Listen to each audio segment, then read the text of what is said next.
constitution kiriza president kulonda ba minister abiri mu boka cabinet ministers naye ono atenga kisoboka abakola constitution eyo bamanya ndi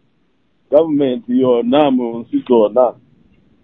zibobera ne ministers abiri mu bamala olwokuba ekyokulabirako nayo gede n'okwogera ku floor ya parliament ekyokulabirako kiri wano mu Kenya ministers side banje enyo cabinet ministers basuka mu 3 Tanzania olwokuba omugenzi eyali president John Pombe Joseph Magufuli ya kendeze namba y'aba cabinet ministers kuvira ddala ku 3 n'abaleta paka ku 19 kati laba ministers abo bali batono kubawa n'abali e Uganda inana kugamba naye laba nti bakola nnyo okuleetera ebyenfuna bya Tanzania kusuukako ne batuyitako wano mu East Africa kati largest economy badde egenda kubeera ya Tanzania era batuuka mu middle income nga wano tukyali mu birooto naye nga abakola kuleeta gundi ebyefuna bya Tanzania biyingire mu middle income status nga tuli luyimba lwa kizanja hakuna mchezo n'aba minister 8 bo batu nga bali n'aba ministers 19 bokka kale abiri mu abakola constitution ya Uganda bali batuufu naye bateekamo mu kawaayirako bateekamo akagamba nti okujjako nga parliament esazeewo neeyongerako wali obuyinza bw'okwongera tebulina president obuyinza bw'okwongera abanayuganda benjagala banenyiso bano ababaka bemuleeta mugundi mu lukiiko olukulu esente ze balya ku president enguze gye balya ne baliira n'endala gundi ekyangwazi manya ndi yasooka kubawaayo miliyoni 2 ebyo byonna kubagula mu advance abeere nti ayisa ebbago lyonna lyayagala ababaka bemunenya olw'okuba obuyinza tebulina president buyinza nti bongereko obuyinza obwo bulina ababaka ba parliament mu kawaayiro njagala okakuwa article 1013 kakilozi ka 2 namba 2 kagamba nti president obuyinza bwe bwakulonda baminisita 21 nti okubeeyongera oba bakendeera n'obuyinza obwa parliament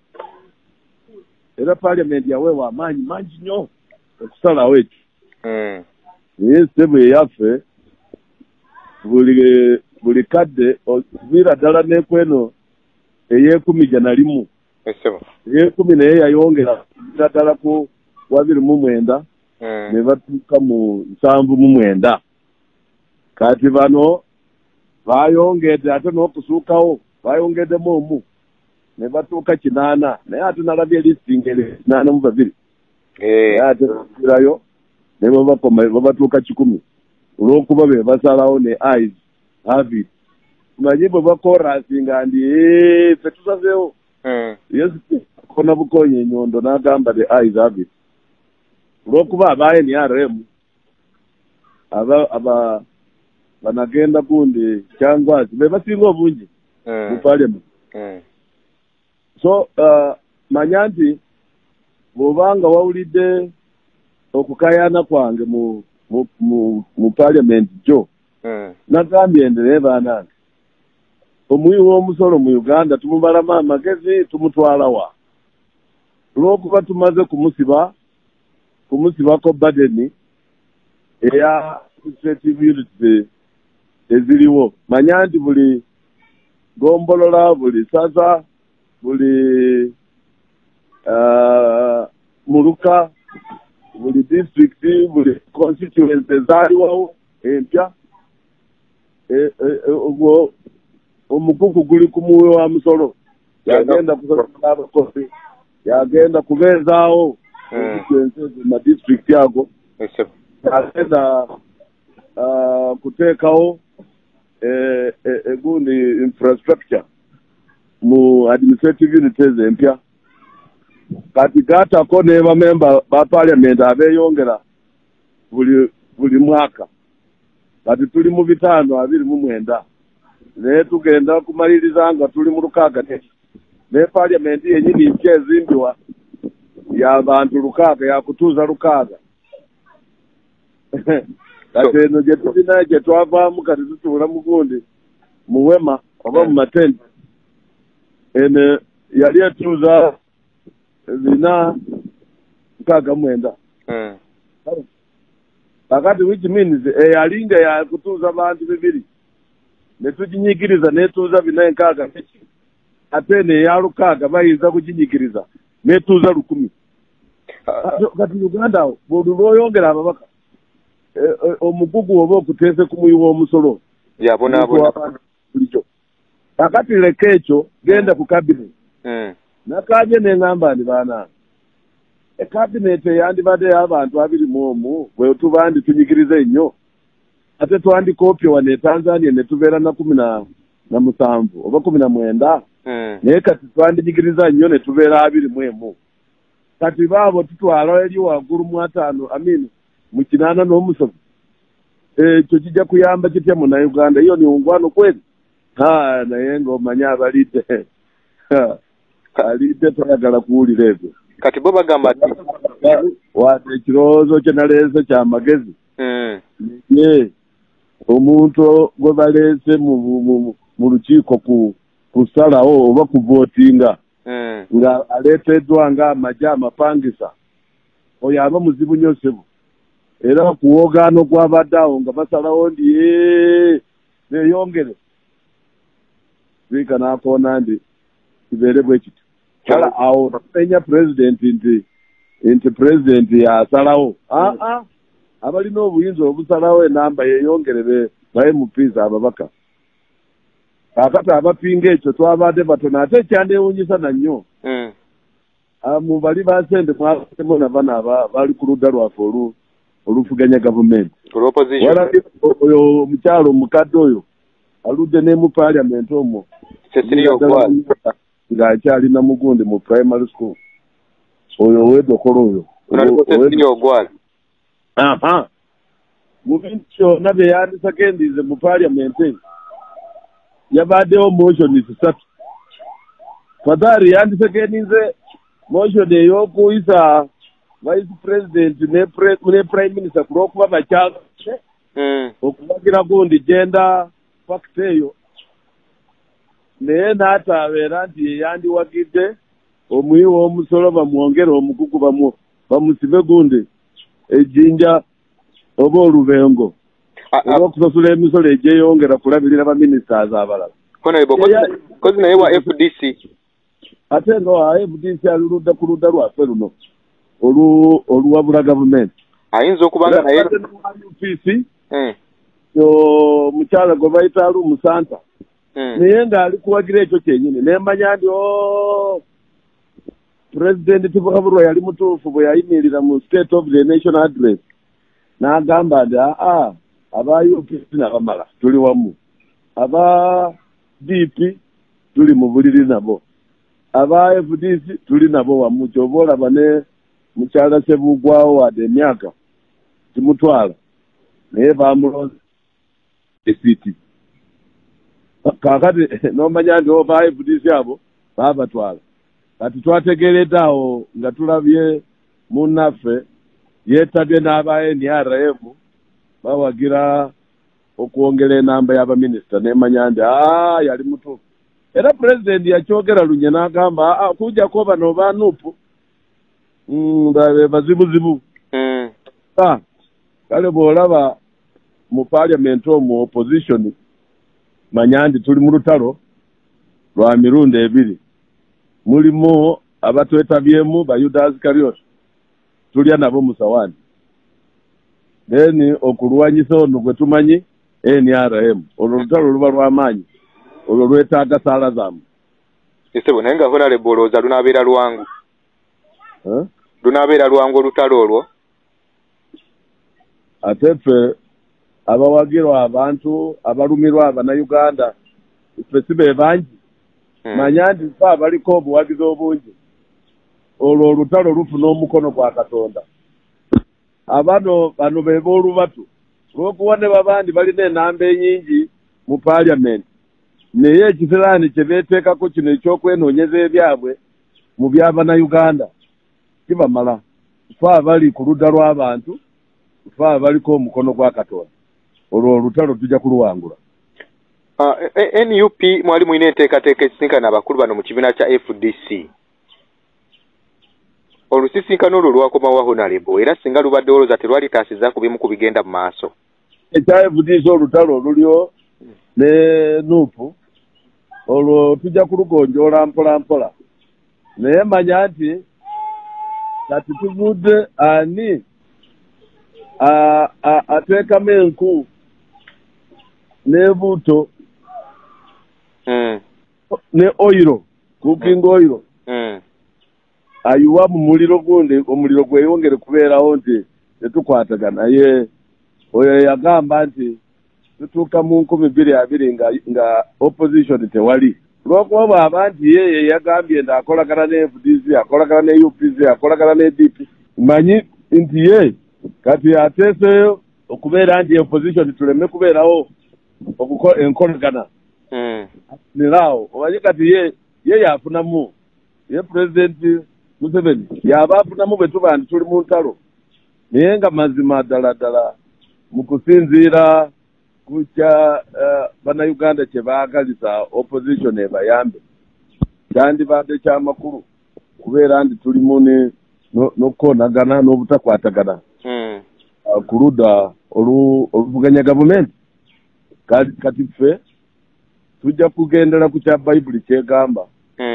ate ne Korani naye ekyekoonako egamba ndi mwe musigale mu mazima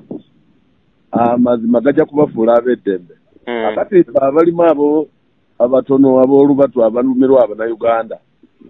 tujja kwesiba ku mazima abo abakosesebwa kutuluwanyisa baswale. Honorable ku budget yayisiddwa Munnayuganda agenda ganyulwamu. Eno budget ya kulumirwa Munnayuganda era abannayuganda abantu baffe abantu ba bulijjo abantu ba wansi mwananchi yeesibye bbiri ku luno mulina okwesiba bbiri ku lw'okuba tuli mu mbeera ey'akasenye kakana akakambwe kayingirira nnyo ku byenfuna bya Uganda economy tekyali eri gyewamanya mu 2018-2019 wetwogerera embeera y'ebyenfuna eri ku cupa ate esente ezandiyimiriza economy eno tezisobola na kuva mu misolo. Manya nti esente ezisinga obungi Lion's share egenze mu sectors 3 egenze ku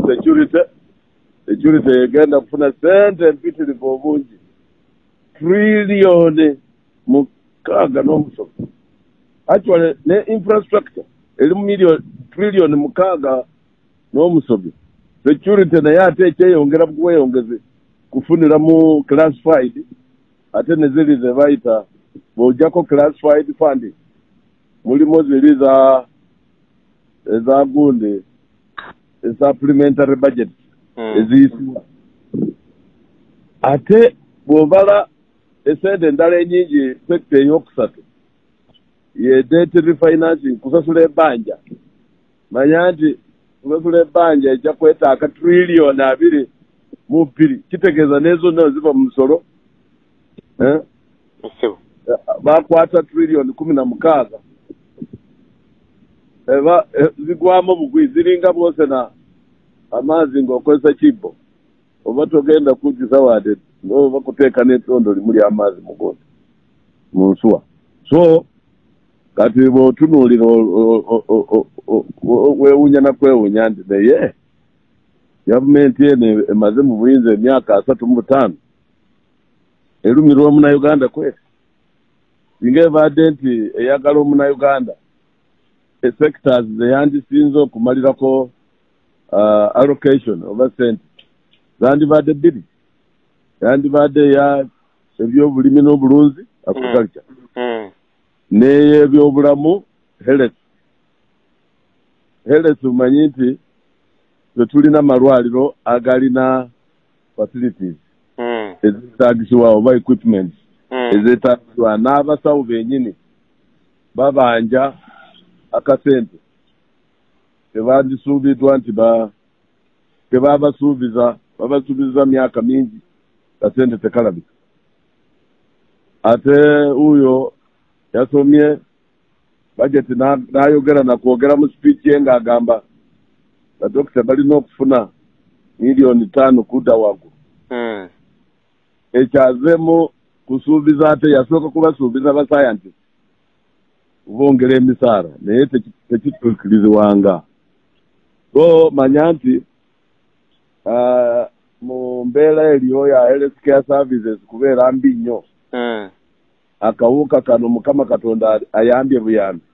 ne katabeera na busungu bwe kalina mu nsi ziri ezakuledda nga America nga China nga Italy naye singa mukama katonda atuvuddemu ne kabeera n'obusungu obwo wano kajja kumala abantu mu Uganda olw'okuba onaabatwala mu ddwaliro naye ne bw'obatwala mu ddwaliro mulimu ebikola ku mulwadde oyo wakawuka ako wakasenye kako olw'okuba weetaagisa oxygene cylinders naye kyetumanyi ndi ne cylinder eziriyo emulago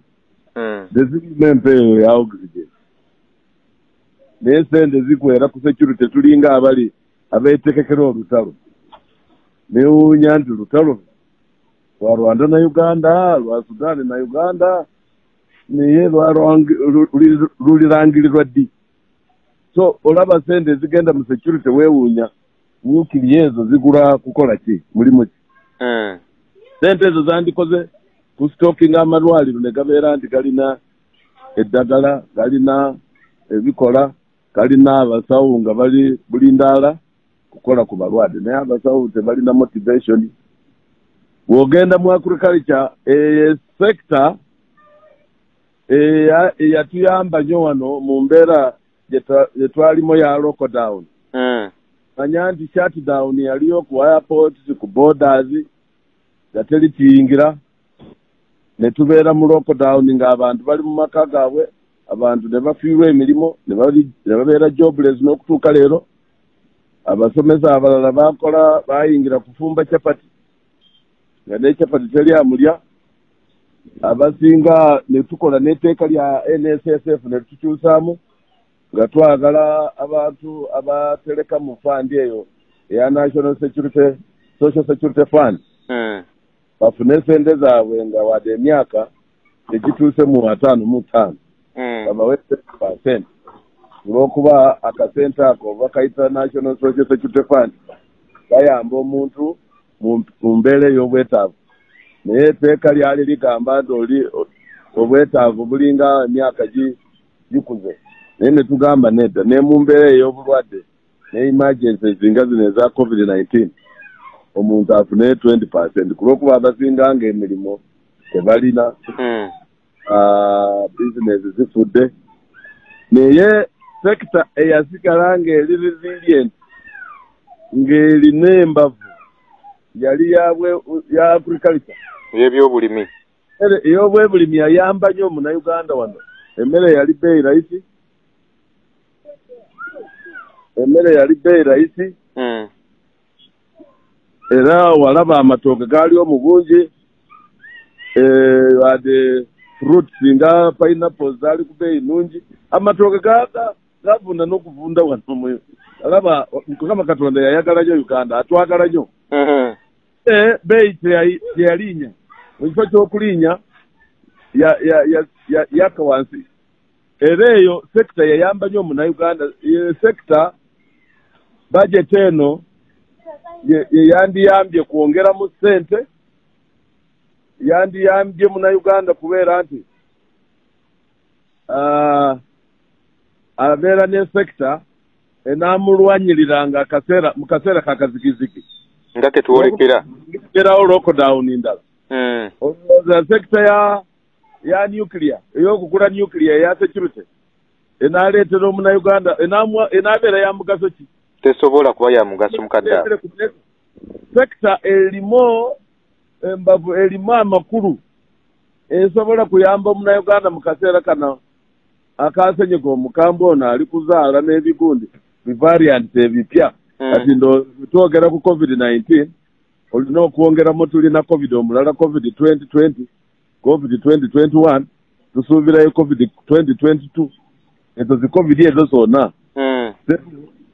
nuclear gye bagula sente ze bateese mu security ez'okula AK-47 tesobola kulwanyisa covid kujjako emmere ebyobulime n'ebyobulunzi owulira yesebo n'amalwaliro kubeera nti gabeera bongerwamu kulabirirwa bulungi gayambe abo abafunye endwadde eno yesebo ekifa ky'okubeera nti abantu bafa bufi nga bwe tulaba mu nsi ezo ezaakulakula olaba ne mu india ebaadde factory y'eddagala lya uganda eddagala erisinga lye tukozesa wano e uganda liva mu india new variant gye bayita indian variant oba asian variant eyagwawo abantu bafanga era baasibawo eddagala telijjava mu india kuyingira wano kati bano bagamba ndi kuteekawo directives zino ze president yateesewo nti ereme kubeerawo interdistrict movement restrictions ezo ziringa lockdown eya fomu empya new variant lockdown naye yazeewo eyo ejja kuyamba etya mu kuziyiza akawuka bwe kaba kayingira osindika otya abaana kuva mu masomero ng'ate ogambye nti abaana basangiddwa n'akawuka ate n'obasindika mu kifo ky'okubajanjabirawo n'obateeka mu quarantine ate obasindika mu bazaade abali wiika olw'okuba omwana abaana bo balina immunity ey'amaanyiko kusinga abakulu abazaade baabwe musindika addeyo mu kyalo omusindika ndaddeyo mu kyalo oba kati kyokoze oba ogenda kwongera akawuka ako kubeera nga kasaasaana mu bakulu ku bantu abali weak abatalina immunity enzito eri strong ekyo yakoze kyabwerere yakoze bure kabisa kakati ekyokubiri okugamba nti leme kubeerawo entambula kuba mu district ndala eyingire mu ndala ekyo kiyambirawa okuziyiza akawuka ate nga abaana bakatambuziza lwaki tasiba boda lwaki tasiba gundi airport eyingiza abayindi abo abali kuleeta muno new variant abava mu south africa abava wa abo bali kuyingira wano mu bungi olw'okuba bali bulungi balina ssente bakirizibwa n'okutambula ava ku airport bw'ayingira ku airport nga alina okugenda Mbale bajja kumuvuga paka Mbale tebajja olw'okuba alina ssente bajja kugulira poliisi kale awo tayambye munauganda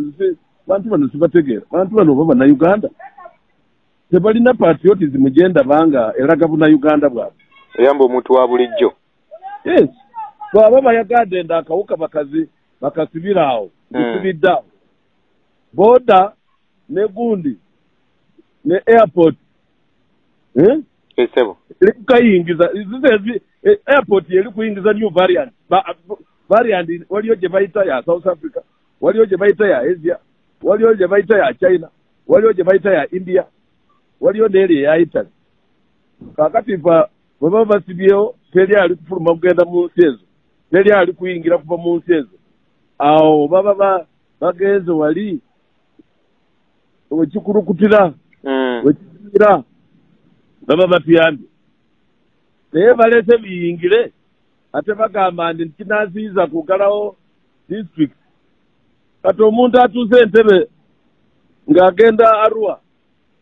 onamugaana ogenda Arua muteesewa mulogi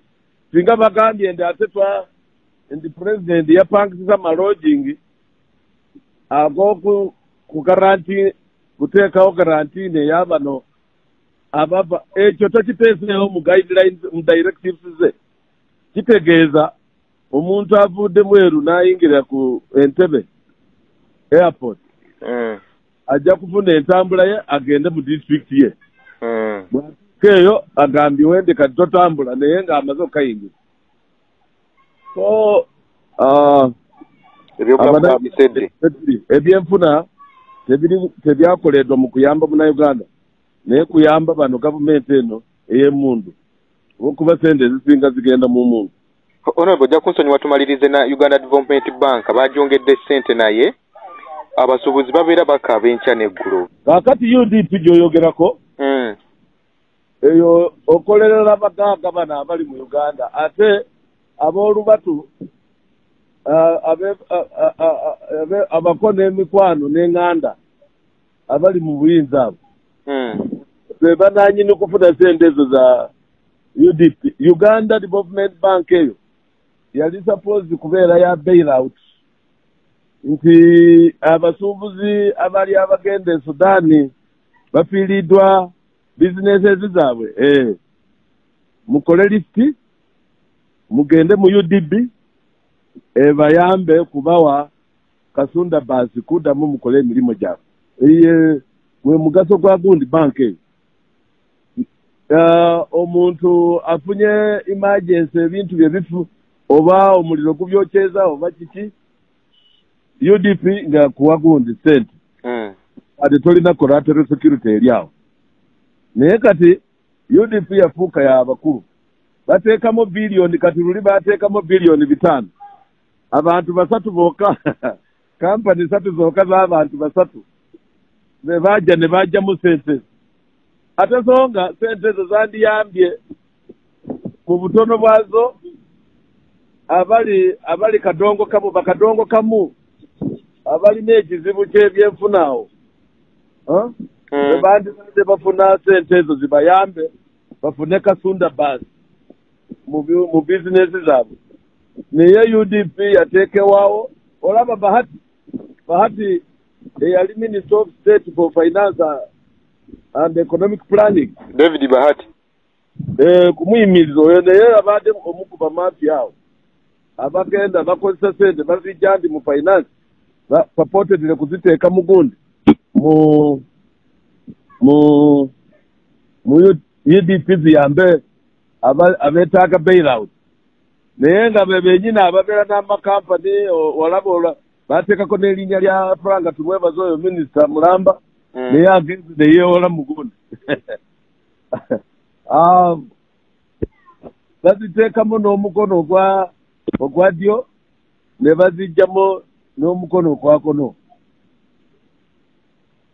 beeteekeramu abanene beeteekeramu sente zaabwe muli ako kakirabu k'abanene kale gwe si munambaale esebo gwe tova mbaale esebo ndiwe mbaale oza mbaale si kitundu kya Uganda kimu ku bitundu bya Uganda kyekimu ku byo okukola kunzigirayo kampani emu mu mbaale omwo oba omusuubuzi omu omukukuti tuli n'amafaabi Lumolo tuli n'abasuubuzi bangi nnyo mu mbaale omwo ab'amaanyi waliwo okweyafunako ku sente za UDP actually tewali kuba nayogera n'abakasiita bennyini mu Kampala naye nabo bakaaba ezo z'abatono ezo baziteekamu ne babateekamu trillion meka omuntu omu agenda n'ajjamu omuntu omu alina kampani z'esatu asayiningiza kampani 3 naye nga muntu omu yazijjemu kale ezo mulinga muli kuŋŋoonera waraŋŋara nisimba te kale honorable nayenza honorable kale esebo